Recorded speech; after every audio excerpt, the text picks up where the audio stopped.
মৰমৰ ছাত্ৰ ছাত্ৰীসকল, আজি আকৌ তোমালোকৰ বাবে লৈ আহিছোঁ পঞ্চম শ্ৰেণী পাঠ 12ৰ কবিতা আগতে নিজে নিকা হ। প্ৰশ্নখিনি চোৱা কি আছে। আমি প্ৰশ্নখিনি প্ৰথমতে আলোচনা কৰোঁ। পাঠভিত্তিক ক্ৰিয়া। প্ৰথমতে কি আছে? পাঠভিত্তিক ক্ৰিয়া। পদ্ধতি শুদ্ধ উচ্চাৰণেৰে পঢ়া। তোমালোকে পদ্ধতি সুন্দৰকৈ ধুনীয়াকৈ শুদ্ধ উচ্চাৰণেৰে পঢ়িবা। পদ্ধতি আবৃত্তি কৰা। আবৃত্তি কৰা জানানে? যদি নাজানা তেনেহ'লে মোৰ চেনেলত আছে, তোমালোকে গৈ চাই আহিব পাৰিবা। ধুনীয়াকৈ একদম ধুনীয়াকৈ আবৃত্তি কৰিছে। তোমালোকে এই আবৃত্তিবিলাক কৰিলে স্কুলত তোমালোকে একেবাৰে ফাৰ্ষ্ট হৈ আহিব পাৰিবা। হা, ক নম্বৰটো চোৱা। আমি প্ৰশ্নখিনি আগতে আলোচনা কৰি লওঁ। চোৱা প্ৰশ্নটো প্ৰথমতে কি আছে? ক পদ্ধতিৰ ৰচক কোন? পদ্ধতিৰ কবি কোন? ৰচক মানে কবি। ৰচক আৰু কবি একেই। ৰচক কোন? পদ্ধতিৰ ৰচক হ'ল অম্বিকাগিৰি ৰায় চৌধুৰী। খ নম্বৰটো প্ৰশ্নটো কি আছে? চোৱা কবিয়ে আনক ধোৱাৰ আগতে নিজকে কি হ'বলৈ কৈছে? উত্তৰটো এনেকুৱা হ'ব, কবিয়ে আনক ধোৱাৰ আগত নিজে নিকা হ'বলৈ কৈছে। গ নম্বৰটো চোৱা কবিৰ মতে নিজক নিকা কৰিবলৈ হ'লে কি কি কৰিব লাগে? উত্তৰটো চোৱা এনেকুৱা ধৰণৰ হ'ব। উত্তৰটো কবিৰ মতে নিজে নিকা হ'বলৈ হ'লে নিজৰ হিয়াৰ মনৰ মলি ধুই পখালি ল'ব লাগে। তাৰমানে নিজে যদি ভাল হ'ব আনক নিজে যদি নিকা হ'বলৈ হ'লে নিজৰ ভিতৰৰ মলিনখিনি মানে নিজৰ ভিতৰৰ বেয়া ভাৱখিনি চব আঁতৰাই তোমালোকে নিজে কি হ'ব পাৰিবা? নিজে নিকা হ'ব পাৰিবা। তাৰপিছৰ প্ৰশ্নটো চোৱা কবিৰ মতে আনক সঁচা কথা ক'বলৈ উপদেশ দিয়াৰ আগতে নিজে কি কৰিব লাগে? কবিৰ মতে আনক সঁচা কথা ক'বলৈ উপদেশ দিয়াৰ আগতে কি কৰিব লাগে? উত্তৰটো হ'ব এনেকুৱা। চোৱা কবিৰ মতে আনক সঁচা কথা ক'বলৈ উপদেশ দিয়াৰ আগতে নিজে সঁচা কথা ক'ব লাগে। বুজি পালানে ইমানখিনি? তাৰপিছত আহিলে চোৱা, তাৰপিছত কি আহিল? তাৰপিছত প্ৰশ্নটোলৈ আমি নেক্সট প্ৰশ্নটো চোৱা। তলৰ শব্দবোৰৰ অৰ্থ শব্দ সম্ভাৰ বা অভিধান চাই শিকোঁ আহা।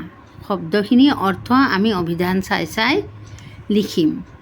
প্ৰথমতে কি আছে? নিকা, পখালি, দৃঢ়তা আৰু আত্মিক। এতিয়া চোৱা অৰ্থখিনি কি হ'ব? নিকা মানে কি? পৰিষ্কাৰ। আৰু পখালি মানে ধুই দিয়া। দৃঢ়তা মানে কঠিনতা। আত্মিক মানে আত্মিকৰ অৰ্থ হ'ল ইজনে সিজনৰ মনৰ বা আত্মাৰ ওচৰ চপা। বুজি পালানে ইমানখিনি? এতিয়া চোৱা পিছৰ প্ৰশ্নটো কি আছে? কবিৰ মতে জীৱনত কেনেকৈ ধন সোণ জমা কৰিব পাৰি? উত্তৰটো হ'ব কবিৰ মতে নিজকে নিকা কৰি নিজৰ হিয়াৰ মনৰ মলি ধুই পখালি সঁচা কথা কৈ নিজ সত্যত নিজৰ ৰূপত দৃঢ় থাকি ধন সোণ জমা কৰিব পাৰি। বুজি পালানে ইমানখিনি? তাৰপিছতটো কি আছে চোৱা। তাৰপিছত নেক্সট প্ৰশ্নটোলৈ আহা। নেক্সট প্ৰশ্নটো কি আছে? পদ্য কেইফাকি বুজাই লিখা। এতিয়া কিছুমান পদ্যৰ শাৰী উঠাই দিয়া হৈছে। উঠাই দি এতিয়া তোমালোকে কি কৰিব? কথাখিনি বুজাই দিবলৈ এতিয়া নিজৰ হিয়া মনৰ মলি ধুই পখালি ল। ইয়াৰ অৰ্থ কি? অৰ্থ লিখি ধুনীয়াকৈ বুজাই দিব। আনক কোৱাৰ আগখিনিতে নিজে সঁচা ক। চোৱা উত্তৰটো কি হ'ব? ক নম্বৰটো চোৱা নিজৰ হিয়া মনৰ মলি ধুই পখালি লৰ শব্দ। এই পদ্যফাঁকিৰ অৰ্থটো চোৱা। উত্তৰটো হ'ব এনেকুৱা ধৰণৰ। এই কবিতা ফাঁকি মানুহৰ মাজত থকা বেয়া ভাৱ আৰু বেয়া চিন্তা আদিক মনৰ পৰা আঁতৰাই মনটো শুদ্ধ কৰি ল'বলৈ কোৱা হৈছে। কি কোৱা হৈছে? যে নিজৰ মনৰ বেয়া ভাৱটো আঁতৰাই আৰু বেয়া চিন্তাক আঁতৰাই নিজৰ মনটোক শুদ্ধ কৰি ল'ব কৈছে। এই পদ্যফাঁকিৰ অৰ্থটো এইটোৱে। তাৰপিছত নেক্সট প্ৰশ্নটো চোৱা। তাৰপিছত নেক্সট প্ৰশ্নটো কি আছে চোৱা। আনক কোৱাৰ আগখিনিতে নিজে সঁচা ক। ইয়াৰ অৰ্থ হ'ল এই কবিতা ফাঁকিত আনক সঁচা ক'বলৈ কোৱাৰ আগতে যে নিজে সঁচা ক'ব লাগে সেই কথাকে কোৱা হৈছে। অৰ্থাৎ আনক উপদেশ দিয়াৰ আগতে নিজে সেই কাম কৰিব লাগে। এতিয়া তুমি কিবা ভাল এটা কাম কৰি আছা, তেনেহ'লে কি হ'ব, তোমাক দেখি দেখি চবেই কৰিব।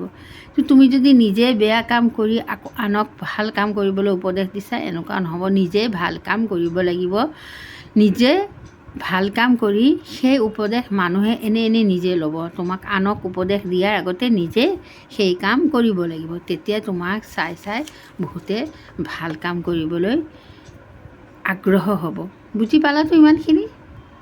তোমালোকে এটা কাম কৰিবা, প্ৰশ্নখিনি উত্তৰখিনি ভালকৈ বুজি ল'বা। বুজি তাৰপিছত লিখি তাৰপিছত শিকিবলৈ চেষ্টা কৰিবা।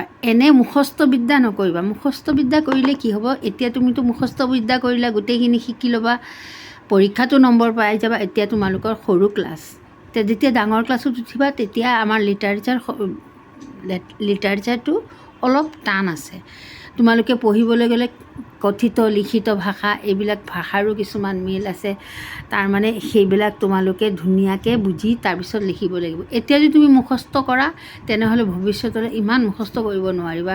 অসমীয়াত এতিয়া ডাঙৰ হ'লে, তুমি যেতিয়া মেট্ৰিক দিবা বা হাই ছেকেণ্ডেৰী, অসমীয়া লিখি লিখি হাত বিষাই যায়। লাষ্টত তোমাৰ আধা মানে ধৰা 3 ঘণ্টা টাইম দিলে, তোমাৰ 1.5 ঘণ্টাতে তোমাৰ হাত বিষোৱা আৰম্ভ কৰি দিব।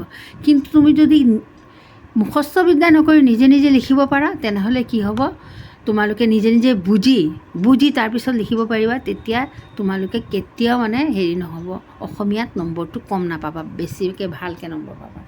এতিয়াতো পাই যাবা, কিন্তু তেনেহ'লে তোমালোকে এক কাম কৰিবা, ধুনীয়াকৈ আগতে বস্তুখিনি বুজি ল'বা ক্লিয়াৰকৈ, তাৰপিছত গৈ তোমালোকে শিকিব যাবা। কিবা যদি খোকোজা লাগে তেনেহ'লে মোক জনাবা। ঠিক আছে? পদ্ধতি গদ্য ৰূপত কোৱা আৰু লিখা। পদ্যটো কি কৰিছে, গল্প আকাৰত লিখিবলৈ আৰু ক'বলৈ গৈছে। এতিয়া তুমি চোৱা কি আছে, কি হ'ব পদ্ধতি গল্প আকাৰত কি হ'ব। পদ্ধতিত কবিয়ে আমাক কিছুমান উপদেশ দিবলৈ বিচাৰিছে, কিছুমান উপদেশ দিছে আমাক, যাতে আমি আমাৰ জীৱন পথত আমি এইবিলাক কি কৰোঁ, আমাৰ নিজৰ জীৱনত কামত লগাব পাৰোঁ।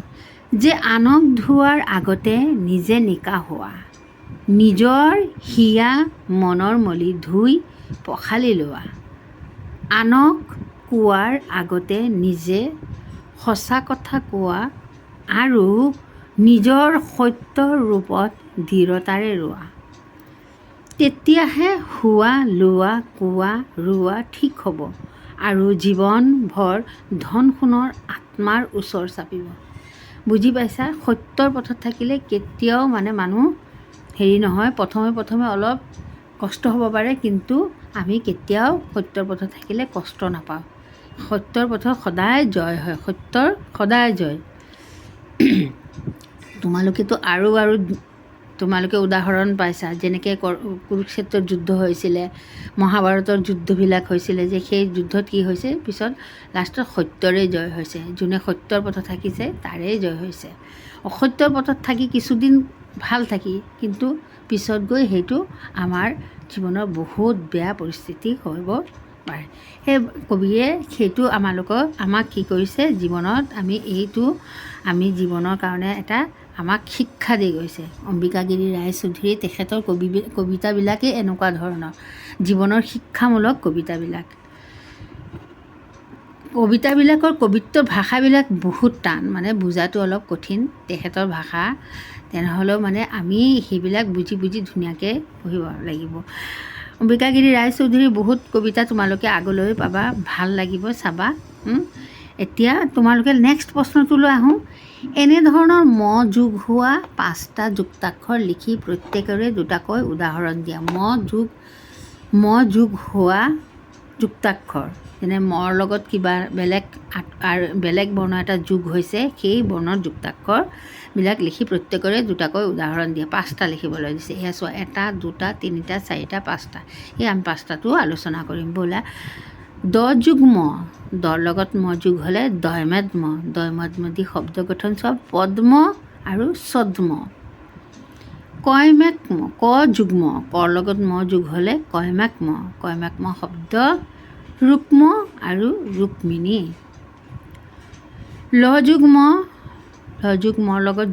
লৰ লগত ম যোগ হ'লে কি হয় লয়মেল্ম শব্দ গঠন গুল্ম বাল্মীকি। দন্ত্য স যুগ্ম ক্ষয়মাস্ম দি কি হ'ব স্মৃতি আৰু স্মৰণ।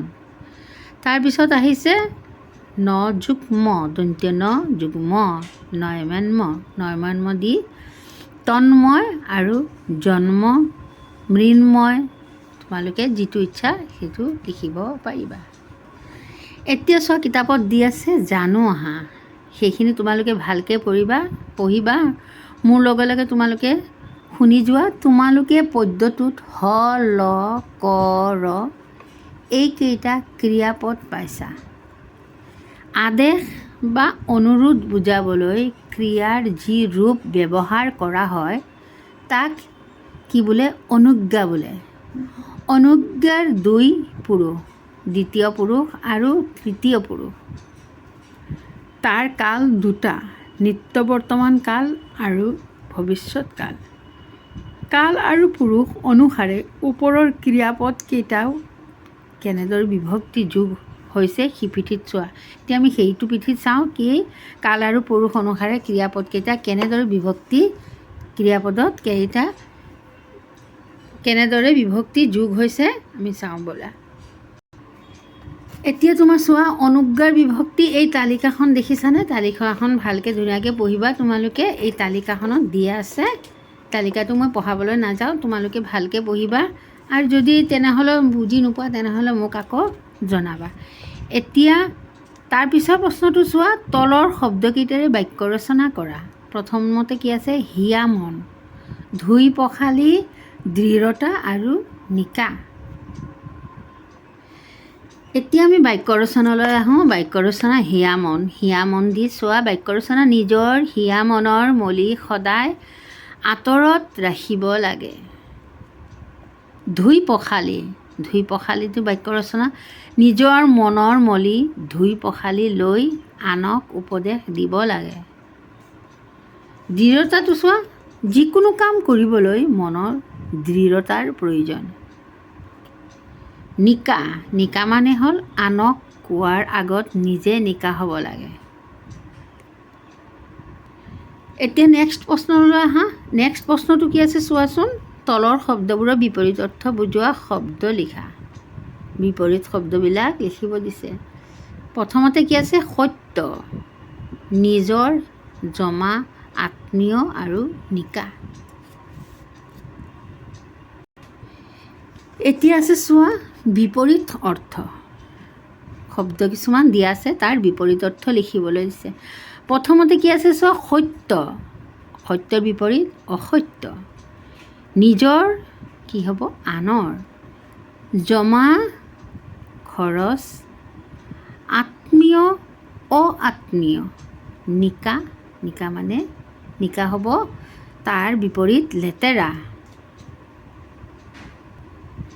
তোমালোকে এতিয়া অসম কেশৰী অম্বিকাগিৰি ৰায়চৌধুৰীৰ কবিতাটো আবৃত্তি কৰিবলৈ শিকা।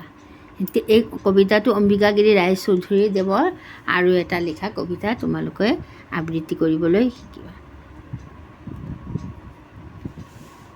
মই মোৰ চেনেলত এই কবিতাৰ আবৃত্তিটো দি দিছোঁ, তোমালোকে চাই ল'বা। অম্বিকাগিৰি ৰায়চৌধুৰীয়ে কেতিয়া সেই কবিতাটো ৰচনা কৰিছিল? কবি হ'ল অম্বিকাগিৰি ৰায়চৌধুৰী। তেওঁ কেতিয়া ৰচনা কৰিছিল কবিতাটো? ইংৰাজী 1921 চনত অম্বিকাগিৰি ৰায়চৌধুৰীয়ে তেজপুৰ জেলত থাকোঁতে এই গীতটো ৰচনা কৰিছিল। তাৰমানে জেলত বহি তেওঁ এই গীতটি ৰচনা কৰিছিল। এতিয়া আমি নেক্সট প্ৰশ্নটোলৈ আহোঁ। প্ৰশ্নটো কি আছে চোৱা। কবিয়ে কৈছে যে নিজৰ হিয়া মনৰ মলি ধুই পখালি ল। কবিয়ে কৈছিল কবিতাটিত হিয়া মনৰ মলি কেনেকৈ আঁতৰাব পাৰি এই বিষয়ে দলত আলোচনা কৰি কোৱা আৰু লিখা। চোৱাচোন আমি কি লিখিব পাৰোঁ। সেই ধুই পখালি ল মানে কবিয়েতো কৈছে এই কথাটো আমি আলোচনা কৰিম ব'লা। এতিয়া এই প্ৰশ্নৰ উত্তৰটো চোৱা। উত্তৰটো কি আছে? আমি আমাৰ হিয়া মন পানীৰে ধুই পখালি পৰিষ্কাৰ কৰিব নোৱাৰোঁ। পৰিষ্কাৰ কৰিব পাৰোঁ জানো? তুমি যেতিয়া চাবোন লগাবা গাৰ মলিহে পৰিষ্কাৰ হ'ব, কিন্তু তোমাৰ ভিতৰৰ যিটো মলি আছে কেতিয়াও পৰিষ্কাৰ নহ'ব। তেনেহ'লে হিয়া মনটো ভিতৰটো পৰিষ্কাৰ কৰিবলৈ হ'লে কবিয়ে কি কৈছে চোৱা। হিয়া বা অন্তৰ আৰু মন পৰিষ্কাৰ কৰিবৰ বাবে আমি দৃঢ় মনৰ হৈ সত্য কথা ক'ব লাগিব। আমি মনটো দৃঢ় কৰিব লাগিব আৰু সত্য পথত চলিব লাগিব, সত্য কথা ক'ব লাগিব, সৎ চিন্তা কৰিব লাগিব। সৎ চিন্তা মানুহৰ লোকৰ হিতৰ চিন্তা কৰিব লাগিব। কাৰো অহিত বা অন্যায় চিন্তা কৰিব নালাগিব আৰু প্ৰয়োজনত আনক নিজৰ সাধ্য অনুসৰি সহায় সাহাৰ্য দিব লাগিব। কাৰো প্ৰতি মনত হিংসা ভাৱ থাকিব নালাগিব। কাৰো প্ৰতি মনত হিংসা ভাৱ থাকিব নালাগিব।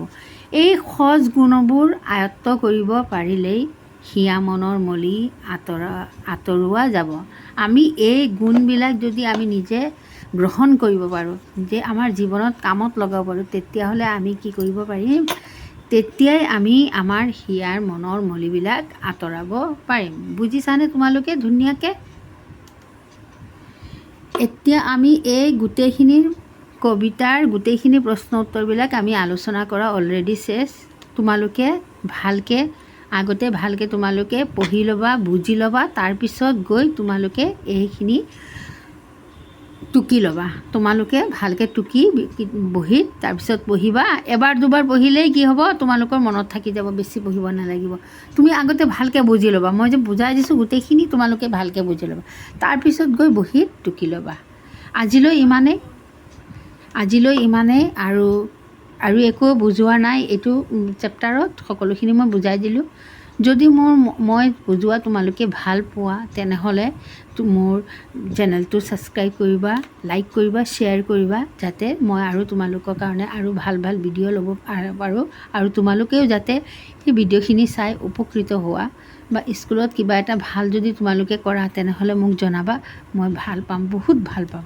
হ'ব দিয়া, আজিলৈ বাই বাই। ভালে থাকিবা, সুস্থ থাকিবা। আৰু চবেই যেনেকৈ আমাৰ কবিয়ে কৈছে তেনেকুৱা তুমি জীৱনত সেইখিনি গুণ তোমালোকে যাতে নিজৰ জীৱনত আয়ত্ব কৰিব পাৰিবা। তেনেহ'লে মানে কবিজনে আমাৰ অম্বিকাগিৰি ৰায়চৌধুৰীয়ে যিখিনি কবিতা লিখাৰ তেওঁৰো কি হ'ব? লিখাটো সাৰ্থক হ'ব। আজিলৈ ইমানেই। Bye bye.